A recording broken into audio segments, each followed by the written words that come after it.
Hello বন্ধুরা, welcome to my Saraswati kitchen. আশা করি তোমরা ভালো আছো আর আমি অনেক অনেক ভালো আছি। আজকে রান্নায় চলে এসেছি। আজকে আমি বানিয়ে দেখাবো কিভাবে আমি মাশরুম চিলি বানাই। তো দেখো, এখানে আমি মাশরুম নিয়ে নিয়েছি। মাশরুমটাকে ভালো করে পরিষ্কার করে নিয়েছি। আমি এখনো ধুইনি, ধোয়া দেখাবো। তার আগে আমি এটা ধুয়ে নিই।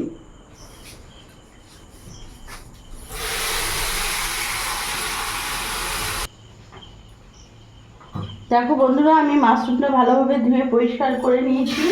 এবার এটা আমি গরম জলে ভাপিয়ে নেব।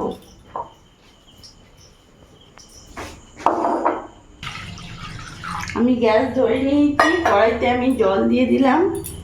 জলের মধ্যে আমি হাফ চামচ লবণ দিয়ে দেবো। জলটা আমার একটু গরম হোক। জলটা আমি দিয়ে দিচ্ছি, হালকা গরম হয়ে গেছে। এরই মধ্যে আমি ধুয়ে রাখা মাশরুমগুলো দিয়ে দেবো।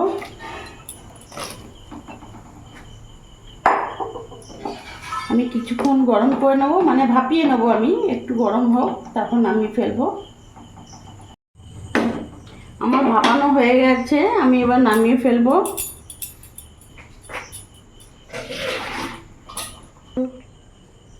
এবার এর মধ্যে আমি এক এক করে মশলাগুলো অ্যাড করব।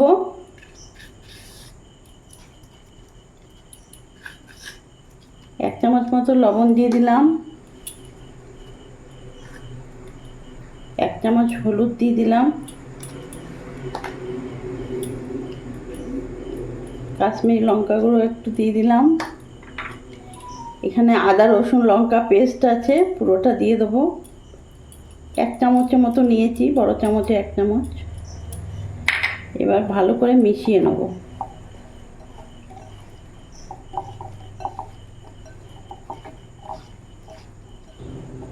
আমি ভালো করে মশলাগুলো, নুন হলুদ সব একসাথে ভালো করে মিশিয়ে নিয়েছি। এবার এরই মধ্যে আমি এখানে কর্নফ্লাওয়ার দেবো।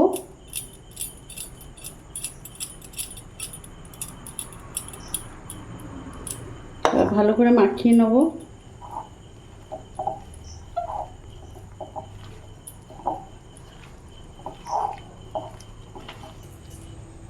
আমার এটা ভালো করে কর্নফ্লাওয়ার সব কিছু দিয়ে ভালো করে আমি মাখিয়ে নিয়েছি। এবার আমি গ্যাস ধরে নিয়েছি, কড়াই বসিয়ে দিয়েছি। এবার তেল নিয়ে নেব। কড়াইতে তেল দিয়ে দেবো। তেল গরম হয়ে গেছে, এবার এক এক করে আমি ছেড়ে দেবো।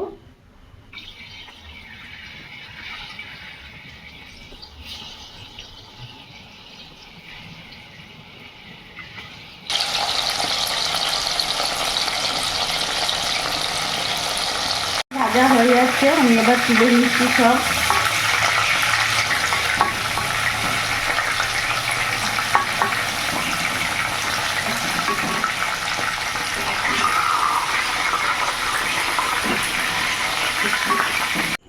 বন্ধুরা দেখো, আমি ভেজে এখানে তুলে নিয়েছি। আমি কিন্তু একটু লাল লাল করেই ভেজেছি। এবার ওই কড়াইতে একটু সামান্য তেল আছে, ওই তেলের মধ্যে এখানে আমি রসুন কুচি দেবো। আমি রসুনটা ছোটো ছোটো করে কুচি করে নিয়েছি।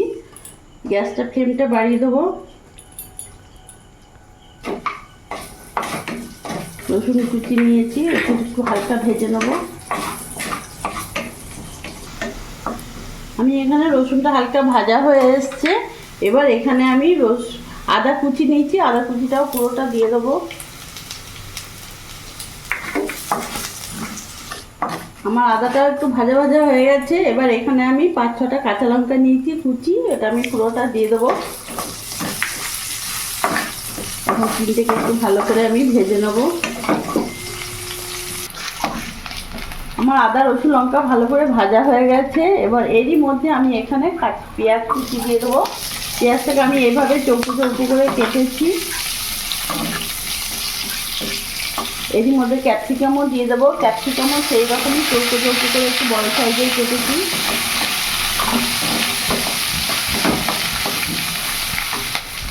বন্ধুরা, আমি এতে অল্প একটু লবণ দেবো, কারণ আমি মাশরুমটা ভেজেছি, ওতেও লবণ দিয়েছি। তারপর সসেও আমার লবণ থাকবে, ওই জন্য আমি এখানে অল্প একটু লবণ দিলাম। এবার এখানে একটু নাড়াচাড়া করবো যাতে কাঁচা ভাবটা চলে যায়। আমি কিছুক্ষণ নাড়াচাড়া করে শ্যালো ফ্রাই করে নিয়েছি। দেখতে পাচ্ছ পেঁয়াজ আর ক্যাপসিকামের আমার হালকা কাঁচা ভাবটা চলে গেছে। এরই মধ্যে আমি এক এক করে সসগুলো সব অ্যাড করব। এখানে আমি টমেটো সস দিয়ে দিলাম,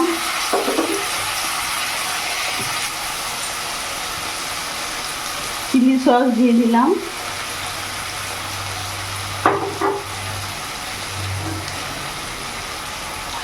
এখানে আমি হাফ চামচের মতন এই ঢাকনার 1 চামচের মতন ভিনিগার দিলাম।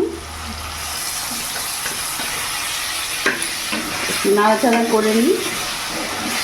এরই মধ্যে এখানে আমি সয়া সস দিয়ে দেবো।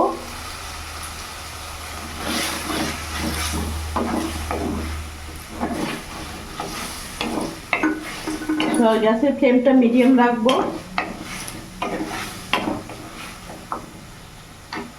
এবার এখানে যে মাশরুমগুলো আমি ভেজে রেখেছিলাম এগুলো আমি পুরোটা দিয়ে দেবো।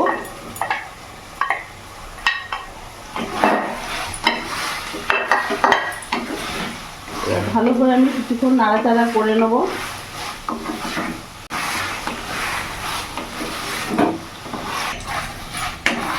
এবার কিছুটা এখানে আমি গোলমরিচ গুঁড়ো দিয়ে দেবো, আর দেবো না। এবার ভালো করে আমি নাড়াচাড়া করে নেব। দেখতে পাচ্ছ বন্ধুরা কতটা সুন্দর কালার হয়েছে, দেখতেও ভালো লাগছে। এবার এরই মধ্যে আমি জল অ্যাড করব।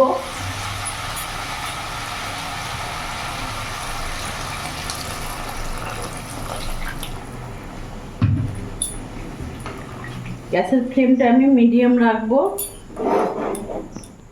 এবার ভালো করে আমি নাড়াচাড়া করে নেব।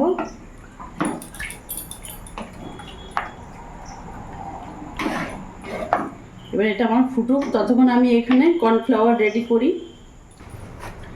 বন্ধুরা দেখতে পাচ্ছ আমি এখানে 2 চামচ কর্নফ্লাওয়ার নিয়েছি। এখানে এবার সামান্য জল অ্যাড করব, বাস, আর দেবো না। জলের সাথে আমি এটা ভালো করে, এবার জলের সাথে ভালো করে আমি মিশিয়ে নেব।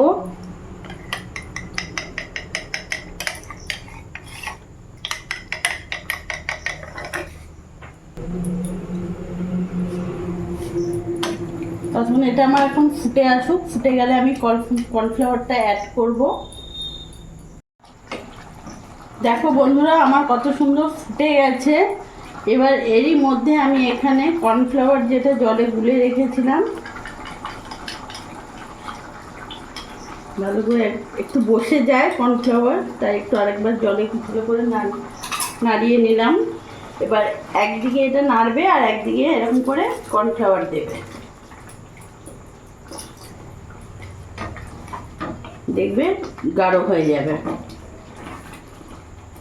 ব্যাস, আমি আর দেবো না, আমার আর কর্নফ্লাওয়ার লাগবে না। এবার আমি কিছুক্ষণ ফুটিয়ে নেব।